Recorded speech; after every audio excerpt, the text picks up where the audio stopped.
యేసుక్రీస్తు పరిశుద్ధ నామానికి మహిమ కలుగునుగాక. ఇక కన్నీళ్లు ఉండవు అనే పాఠ్యభాగాన్ని అనుదిన వాహినిలు నడువన అధ్యయనం చేద్దాం. ప్రకటన గ్రంథము 7వ అధ్యాయము 17వ వచనం ప్రకారము, ఎలయనగా సింహాసన మధ్యమందుండు గొర్రెపిల్ల వారికి కాపరి అయి జీవజలముల బుగ్గల యొద్దకు వారిని నడిపించును. దేవుడే వారి కన్నుల నుండి ప్రతి బాష్ప బిందువును తుడిచివేయును. అంత్యదినములలో యేసుక్రీస్తు తాను ఏర్పరచుకున్న ప్రజలను జాగ్రత్తగా చూసుకుంటాడని, తానే వారికి కాపరిగా ఉంటూ తన ప్రజలకు అందించే ప్రేమపూర్వక సంరక్షణ మరియు మార్గనిర్దేశం చేస్తాడని ఈ వాక్యం మనకు గుర్తు చేస్తుంది.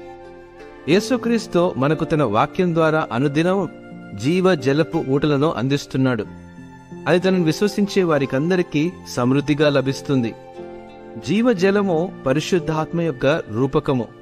మనము ఆయన వెంబడించినప్పుడు మన ఆత్మలకు నెమ్మది కలిగించి మనల్ని స్థిరపరుస్తుంది.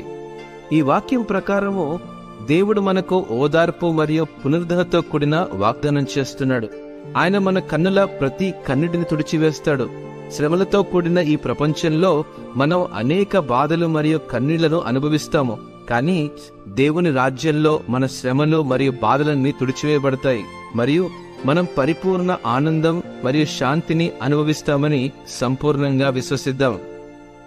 మన మంచి కాపరి అయిన యేసుపై మనం పూర్తిగా విశ్వాసం ఉంచగలిగితే ఈరోజు మనం ఎంతో ఓదార్పును పొందగలము. దేవుడు మన కన్నుల నుండి ప్రతి కన్నిటిని తుడిచే రోజు ఒకటుందని నిరీక్షణ కలిగి జీవిద్దాం. దేవుడు మీతో మనతో ఎల్లప్పుడూ ఉండునుగాక. ఆమేన్.